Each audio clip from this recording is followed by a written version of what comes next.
히브리서 8장 1절에서 13절 말씀입니다.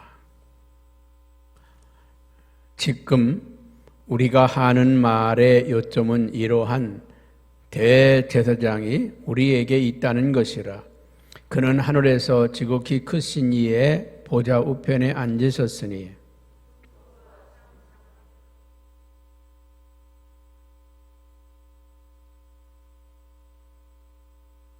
대제사장마다 예물과 제사 드림을 위하여 세운 자니 그러므로 그도 무엇인가 드릴 것이 있어야 할지니라.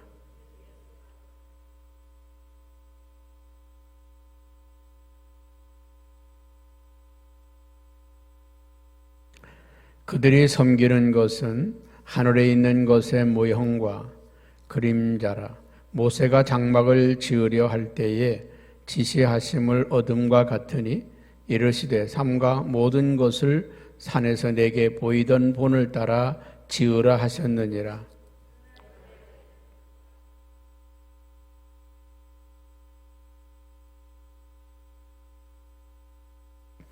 저 첫 언약이 무흠하였더라면 둘째 것을 요구할 일이 없었으려니와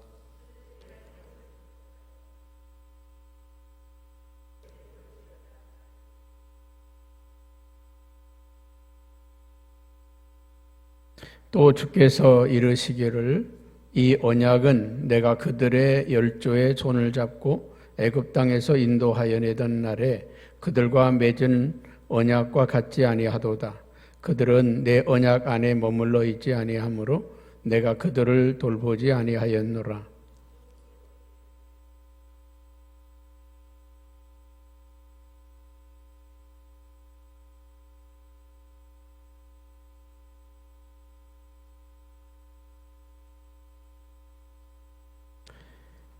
또 각각 자기 나라 사람과 각각 자기 형제를 가르쳐 이르기를 주를 알라 하지 아니할 것은 그들이 작은 자로부터 큰 자까지 다 나를 알미라.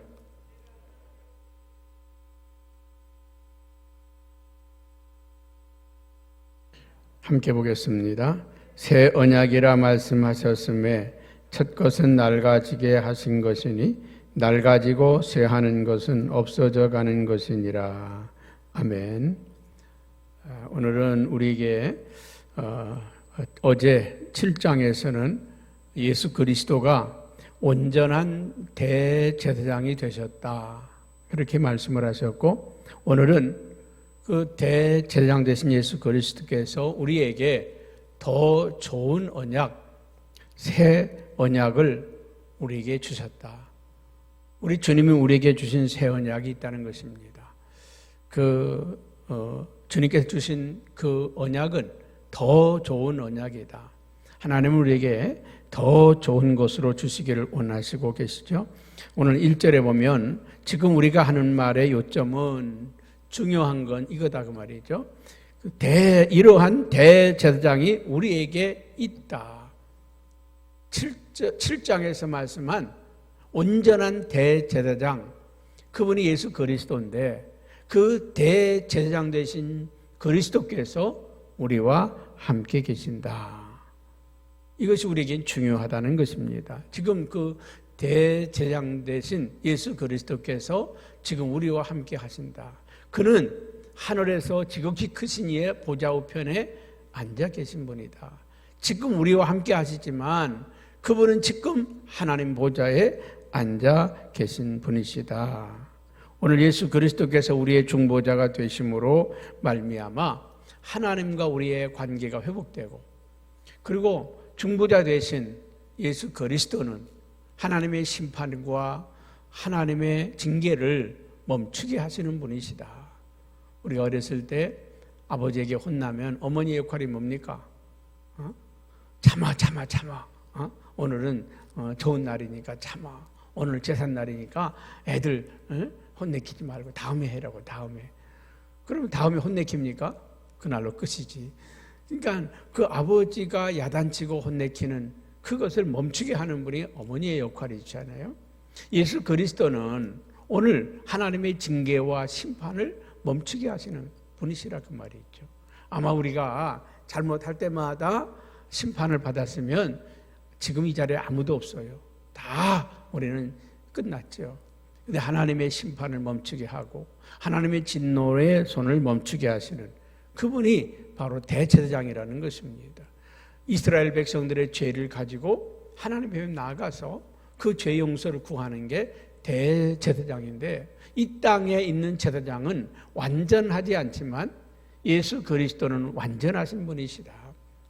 이 땅에 있는 제사장은 백성들의 죄를 용서를 구하기 전에 자기의 죄를 위해서 먼저 번제를 드려야 되는 것이 이 땅의 제사장이다. 예수님은 자기의 죄를 위해서 번제를 드릴 필요가 없는 분이었다. 왜요? 죄가 없으신 온전한 완전한 분이시기 때문에 그렇다는 것입니다. 그래서 그분이 하시는 역할이 뭡니까? 2절에 보면 성소와 참 장막에서 섬기는 이시라. 성소와 참 장막에서, 그러니까 이 성소는 이 땅에서 있는 그 성소죠.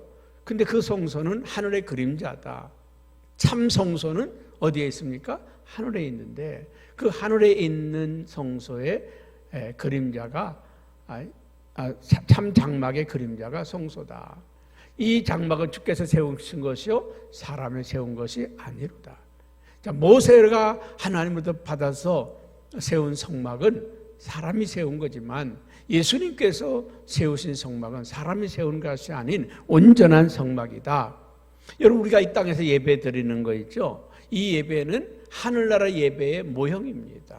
그림자라 그 말이죠. 그러니까 우리가 이 예배를 더 거룩하고 더 영광스러운 예배가 되도록 하는 것, 그것이 우리들의 사명이죠. 그래서 우리가 예배를 통해서 하나님을 만나고 은혜를 받게 되는 것입니다. 또 3절에는 이렇게 말합니다. 제사장마다 예물과 제사 드림을 위하여 세운 자니 그러므로 그도 무엇인가 드릴 것이 있어야 할지니라. 그러니까 제사장은 예물 드리는 분인데 예수님은 어떻게 예물을 드리셨는가? 4절에 한번 같이 보겠습니다. 시작. 예수께서 만일 땅에 계셨더라면 제사장이 되지 아니하셨을 것이니 이는 율법을 따라 예물을 드리는 제사장이 있습니다. 만약에 예수님께서 이 땅에 있는 그 제사장과 같은 분이라고 하면 오실 필요가 없다는 거예요. 이 제사장이 다 있는데 뭐하러 오느냐 그 말이죠. 그러나 예수님은 이 땅에 있는 제사장과 다른 분이기 때문에 자신을 위해 제사를 드릴 필요가 없는 완전한 제사장이시다. 그것을 우리에게 말씀을 하고 있죠. 5절 6절에는요 예수 그리스도가 이 땅에 있는 제사장과 다르다고 하는 것을 말씀하죠. 자, 그들이 섬기는 것은 하늘에 있는 것의 모형이다.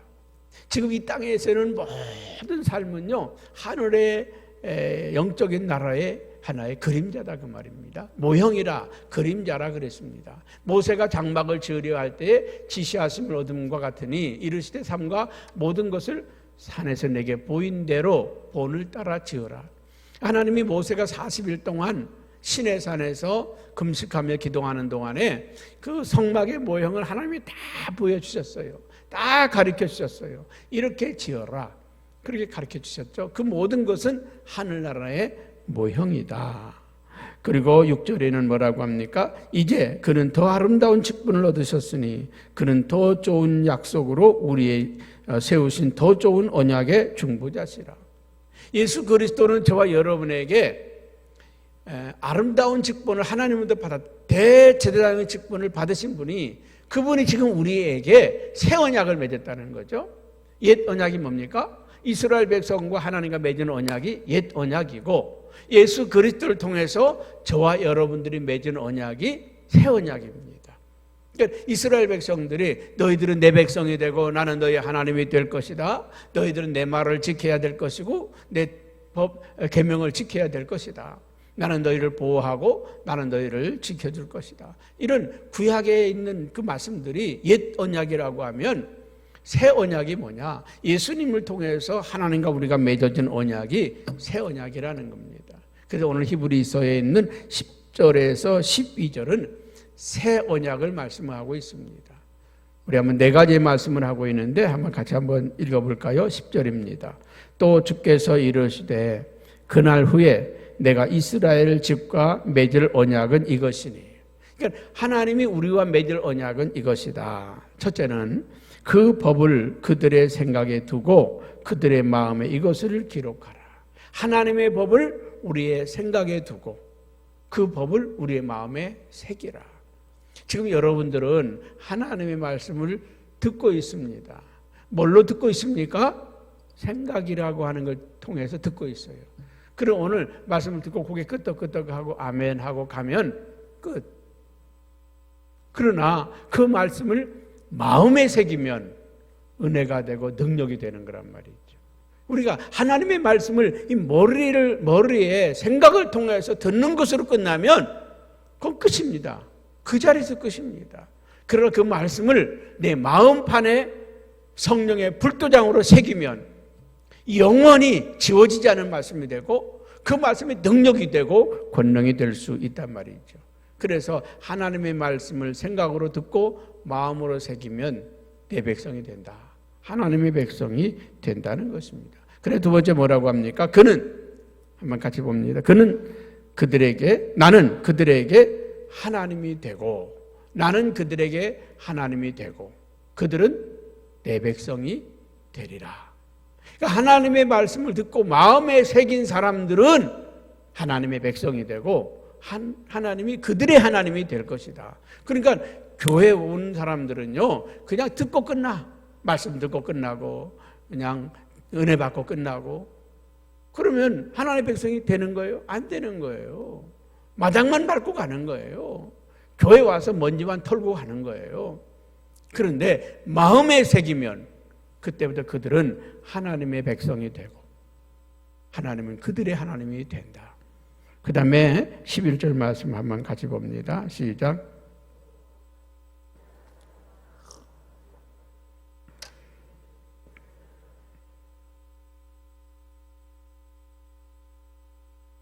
예. 작은 자로부터 큰 자까지 다 나를 알리라. 여러분, 하나님의 말씀을 받은 사람은 하나님을 알게 되어 있어요. 그 말씀을 마음에 새긴 사람은 하나님을 아버지라고 부르게 되어 있고 예수님을 주님이라고 고백하게 되어 있다는 거죠. 왜 우리가 하나님을 아버지라고 못 부르는가? 모르기 때문에 그래요. 그분을 모르기 때문에. 여러분, 이 아침도 그분을 알아가는 축복의 시간이 되길 바랍니다. 그리고 12절에는 또 뭐라고 말합니까? 내가 그들의 불의를 긍휼히 여기고 그들의 죄를 다시 기억하지 아니하리라. 구속의 은혜를 우리에게 베푸시는 거죠. 오늘 이 말씀을 제가 조금만 더 깊이 여러분 이해되기 쉽게 설명을 좀 더 하도록 하겠습니다. 마음이라고 하는 것은 생각과 마음이 있죠. 이 생각이라고 하는 건 지적인 측면입니다. 지적인 면입니다. 우리가 생각은 듣고 보고 느끼고 이걸 통해서 만들어지는 게 생각이잖아요. 뭐 예를 들어서 목사님 막 뛰어가신다. 쳐다보면서 왜 목사님 뛰시지? 뭐 급한 일이 있으신가? 또 누가 맛있는 걸 먹고 있어요. 야, 참 맛있게 생겼다. 저게 무슨 맛일까? 생각이 그 생각이 마음에 새겨지잖아요. 그때부터는 내 속에 그 지식이 내게 들어온 거예요. 들어온 거예요. 뭐 예를 들면 선을 보러 갔어요. 이상향이야. 너무 예쁘고 너무 참하고 저 여자하고 살면 내가 평생 행복할 것 같아. 그 순간부터 이 여자가 내 마음에 들어왔어. 집에 가서 전화할까 말까, 내일 약속을 잡을까 말까, 계속 일하면서 생각나고 길 가면서 생각이 나고. 왜? 마음에 들어왔으니까. 지나가는 애를 봤어요. 예쁘다. 마음에 안 들어오면요 그냥 그걸로 끝나. 예쁘다 끝나. 근데 내 마음에 딱 들어온 순간 자다가도 생각나고 일어나도 생각나고 길을 가도 생각나고. 그러니까 생각이라고 하는 것은 지적인 면이기 때문에 판단하고 또 뭐 그것을 보고 느끼고 이게 이런 세계예요. 그런데 그게 마음에 들어오는 순간, 이 마음이라고 하는 건요 감정의 영역이고 의지의 영역입니다. 이 생각을 통해서 딱 본 게 내 마음, 내가 받아들이지 않으면 안 들어와요. 받아들이는 순간 들어와. 여러분, 사단이 어떻게 들어옵니까? 뭘 통해서 들어옵니까? 생각을 통해 들어와요. 생각을 통해서. 여러분, 생각을 지키지 못하면 인생이 파산납니다. 자, 사단이가 마귀, 원수 마귀 사단이 유다에게 예수를 팔 마음을 집어넣었어요. 예수님이 오늘날 십자가 얘기를 합니다. 3년 동안 따라다닌 게 헛일이네. 내가 지금까지 뭐 한 거야? 아니, 나 예수님이 이스라엘 왕이 될 줄 알았는데 죽으신다고? 그러면 내가 본전도 못 찾잖아. 그 생각을 하는 순간에 사단이가 야, 본전이라도 뽑아라야 쏙 들어오잖아요. 그러고 나니까 유다가 예수를 팔 마음이 났다. 예수를 팔잖아요. 사단이가 떠나. 자기 일을 하고 나면 떠나요. 우리를 멸망시키고 파괴시키고 나면 사단이 떠납니다. 그리고 그때 제정신 들어. 내가 무슨 짓 한 거야? 그리고 그 돈을 가지고 제사장 집 앞에 가서 물러달라고. 나 예수님 안 팔겠다고. 사단은 자기 일을 끝나면 끝나. 그리고 그 돈을 가지고 땅을 샀습니다. 그 땅이 피밭입니다. 왜? 유다의 피값으로 산 땅이니까. 유다가 목매어 죽잖아요. 자살하잖아요. 너무 가슴 아파서. 자기 한 일이 정말 내가 왜 이런 일을 했나? 원통하고 분통해서.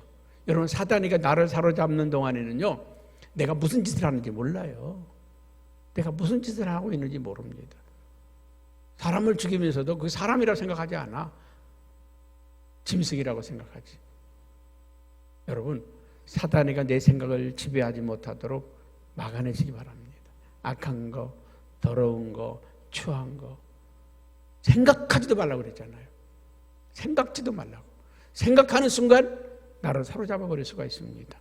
그래서 오늘 하나님께서 우리에게 주신 말씀은 그들의 법을 그들의 생각에 두고 그들의 마음에 이것을 기록하라. 은혜는 깨달아질 때 은혜거든요. 이 머리가, 생각이 깨달아질 때 은혜가 오는 거예요. 그 은혜를 마음에 새긴 사람은 축복이 되고 능력이 될 수 있다는 것입니다. 사람은 이해가 되면 마음이 고쳐집니다.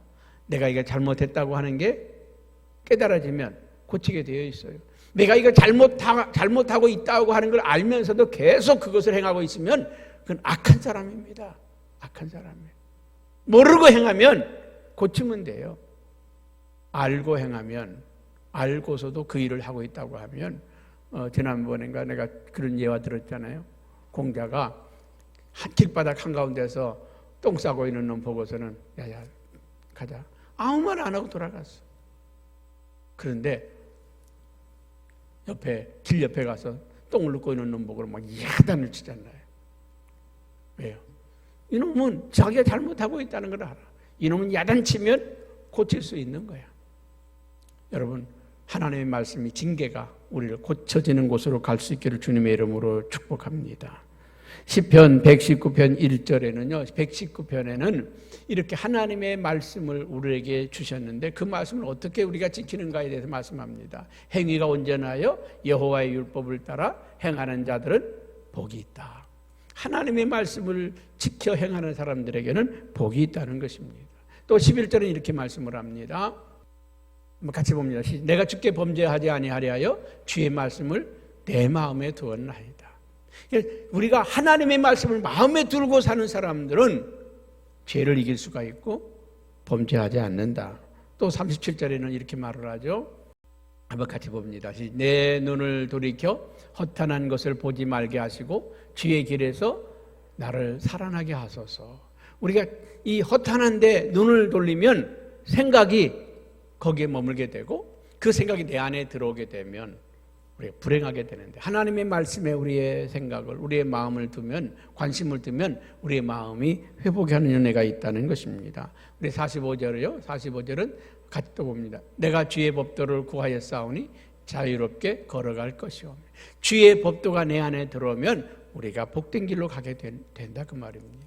또 우리가 그 다음에 77절 한번 같이 봅니다. 주의 긍휼이 여기심이 내게 임하사 내가 살게 하소서. 주의 법은 나의 즐거움이다. 하나님의 말씀이 내 안에 새기면 기쁨이 오고 자유가 오고 길이 열리고 그것이 우리를 이 생명으로 이끌어간다는 것입니다. 그것이 우리의 즐거움이 될 수 있다는 것입니다. 그래서 스가랴서 4장 16절에는요 이렇게 성경이 말합니다. 이는 힘으로 되지 않고 능으로 되지 않고 오직 여호와의 신으로 되느니라. 우리 힘으로 안 된다는 거예요. 믿음의 삶, 신앙의 삶은 내 힘으로 안 되고 하나님의 능력으로만 된다는 것입니다. 여러분, 하나님의 능력, 하나님의 권능으로 우리가 복된 삶을 살아갈 수 있다고 하는 것을 기억하시기를 주님의 이름으로 축복합니다. 할렐루야. 그래서 오늘 나는 그들에게 하나님이 되고 그들은 내 백성이 될 것이다. 하나님의 말씀이 있는 사람이 하나님의 백성이 되는 거예요. 그래서 이 말씀을 받은 사람들을 신이라 신명기에 그렇게 말씀을 하기도 합니다. 그래서 우리 하나님의 사람들은 무슨 사람이라고요? 말씀의 사람이다. 말씀의 사람이다. 그러니까 우리가 성경 읽자, 설교 말씀 들으라고, 성경 말씀 배우라고 그러면 나 싫어요. 나 그런 거 빼고 그냥 가서 열심히 전도할게요. 봉사할게요. 이게 얼마나 안타까운 고백인지 아세요? 우리 그리스도인은 말씀의 사람입니다. 말씀의 사람. 그래서 예수님은 누굽니까? 태초에 말씀이 계시니 이 말씀이 하나님과 함께 계셨고 그 말씀이 육신을 입고 이 땅에 오신 분이 예수 그리스도다. 말씀이 육신을 입고 오신 분이 예수님이시다. 그러니까 우리가 예수님을 잘 알고 싶으면 뭘 해야 돼요? 말씀을 붙들고 살아야 돼요. 오늘도 이 말씀이 주님이시라고 하는 걸. 그래서 우리가 이 말씀을 깊이 보다가 주님 만나는 것이고 이 말씀 속에서 주님을 만나게 되는 것입니다. 예레미야 31장 33절에는 이렇게 말씀을 합니다. 같이 봅니다. 시작. 그날 후에 내가 이스라엘 집과 맺을 언약은 이러하니 곧 내가 나의 법을 그들의 속에 두며 그들의 마음에 기록하여 나는 그들의 하나님이 되고 그들은 내 백성이 될 것이라. 여호와의 말씀이니라. 그러니까 교회 와서 그냥 믿음 아멘 하나님의 백성이 되는 게 아니라 하나님의 말씀을 마음에 새겨야 하나님의 백성이 되는 거예요. 그 말씀을 따라 살아야 하나님의 백성이 되는 거예요. 그러면 뒤집어서 얘기합니다. 하나님의 말씀을 모르면 하나님의 백성이 아니다. 말씀이 없으면 생명이 없다. 뭐가 생명이냐? 말씀이 생명이에요. 여러분, 이 기록된 말씀을 우리는 로고스라고 하는데 우리 마음속에 들어와 있는 말씀을 레마라고 합니다. 뭐가 살아 움직여야 돼요? 이 성경이 어떤 분은 성경이 살아있는 말씀이라고 하니까 성경을 보니까 막 성경 말씀이 막 꿈틀꿈틀거리고 막 이런 사기꾼입니다. 그거는 어떻게 이 활자가 막 움직이고 막 살아 움직입니까? 활자는 활자예요. 책은 책이에요. 언제 살아 움직입니까? 마음속에 들어올 때. 이 말씀이 내 안에 들어올 때 그게 막 살아 움직여. 제가 처음 목사님께 받은 말씀이 이사야서 41장 10절 말씀이에요. 대학교 시험 보러 가는데 다 앉혀놓더니 그 말씀을 펼쳐놓고서 권면하고 그리고 기도를 해주는 거예요. 이 말씀을 꼭 외워서 시험장에 들어가라. 이 말씀을 꼭 마음에 새겨라. 그 말씀을 마음에 듣고 가는데 계속 외우고 갔죠. 그런데 막 두려울 때도요. 두려워 말라. 내가 너와 함께함이니라. 두려워 말라. 내가 너와 함께함이니라. 막 그 말씀이 내 속에서 막 들리는 거예요. 그 말씀이 나를 막 그냥 용기를 주고 담대함을 줘요. 그러니까 여러분 하나님의 말씀을 많이 샤우팅하면요. 염려가 될 때 염려하지 말라. 내가 너를 도와주리라. 내가 너와 함께하겠다. 계속 말씀이 들려요. 샤우팅한 말씀들이 계속 들린다고요. 할렐루야. 낙심하지 말라. 사랑하라. 용서하라. 기뻐하라. 뭐 그냥 우리에게 이렇게 할 수 있는 말 같아 보이지만 하나님이 내게 주시는 그 말씀은요, 능력으로 와요. 능력으로. 오늘 그 말씀이 우리 안에 새겨지는 역사가 있길 바랍니다. 할렐루야. 그 다음에 11절, 아까 11절 말씀에 그렇죠. 주를 알라 하지 아니할 것은, 이게 무슨 말일까요? 주를 알라 하지 아니할 것은. 여러분, 우리가 가끔 아이들이 속삭일 때 말이죠, 공부 안 하고 그냥 막 나 뒹굴고 뭐 말썽이나 피고 문제나 일으키고, 야 이놈아 교회나 가라, 교회 가서 은혜 받고 새 사람 되라, 교회 가라, 교회 가라. 술 처먹고 뒹굴어 이놈아 너 예수 믿어야 살지, 그렇게 살아도 되겠냐. 우리 그렇게 하나님을 알라고 얘기하잖아요. 주를 알라고 말하지만 그럴 필요가 없다는 거예요. 하나님은 모든 사람들에게 작은 자로부터 큰 자까지 다 주님은 자신을 계시하셨어요. 알게 하셨다 그 말이죠. 할렐루야. 주님은 다 우리를 알게 하신 줄로 믿습니다. 아모스 8장 11절에 13절에 이렇게 성경은 우리에게 말씀을 합니다. 한번 같이 볼까요? 주 여호와의 말씀이니라. 보라 날이 이를지니라. 내가 기근을 땅에 보내리니 양식이 없어 주림이 아니며 물이 없어 가람이 아니요 여호와의 말씀을 듣지 못한 기갈이라. 이 땅의 기갈은 하나님의 말씀을 듣지 못한 게 기갈이라는 거예요. 12절엔 또 이렇게 말합니다. 사람이 이 바다에서 저 바다까지 북쪽에서 동쪽까지 비틀거리며 여호와의 말씀을 구하려고 돌아다녀도 얻지 못하리니 하나님이 허락하지 아니하면 얻을 수가 없다는 것이죠. 13절입니다. 그날에 아름다운 처녀와 젊은 남자가 다 같이 하여 쓰러지리라. 하나님을 알지 못하는 모든 인생들은 길바닥에 너부러질 수밖에 없다는 것이죠. 하나님을 아는 것이 축복인 것을 믿습니다. 그리고 오늘 12절에는 내가 그들의 불의를 긍휼히 여기고 그들의 죄를 다시 기억하지 아니하리라. 하나님께서 우리의 모든 죄를 다 도말시켜 주시고, 그래서 이사야서 1장 18절에는 성경 그렇게 말합니다. 여호와께서 말씀하시되 우리가 서로 변론하자. 너희의 죄가 주홍같이 붉을지라도 눈같이 이어질 것이요 진홍같이 붉을지라도 양털같이 희리라. 오늘 우리의 모든 죄가를 도말시켜 주시고 사하여 주시고 우리를 거룩하게 하시는 줄로 믿습니다. 시편 103편 12절 14절에는 또 이렇게 말씀합니다. 동이 서에서 먼 것 같이 우리의 죄가를 우리에게서 멀리 옮기시며 아버지가 자식을 긍휼히 여김 같이 여호와께서는 자기를 경외하는 자를 긍휼히 여기시리라. 오늘 이 아침 나온 여러분들도 주님이 긍휼히 여기시는 축복, 은혜를 베풀어 주는 축복, 하나님께로 오는 모든 사람들은 책망하지 아니하시고 용서하여 주시고 사하여 주시고 거룩하게 해주시고 긍휼을 베풀어 주시는 하나님, 오늘 주님 앞에 나와서 주의 은혜를 구하고 주님의 자비를 구하는 우리에게 오늘도 은혜와 긍휼을 베풀어 주시는 줄로 믿습니다. 우리는 실수하고 넘어지지만은 때로는 우리가 범죄하고 타락해가지만 다시 일으켜주시고 세워주시고 기도해야 되지 않겠니? 회개해야 되지 않겠니? 돌아와야 되지 않겠니? 오늘도 우리를 긍휼의 손으로 이끄시는 그 주님을 만나는 축복과 은혜가 여러분에게 있기를 주님의 이름으로 축복합니다.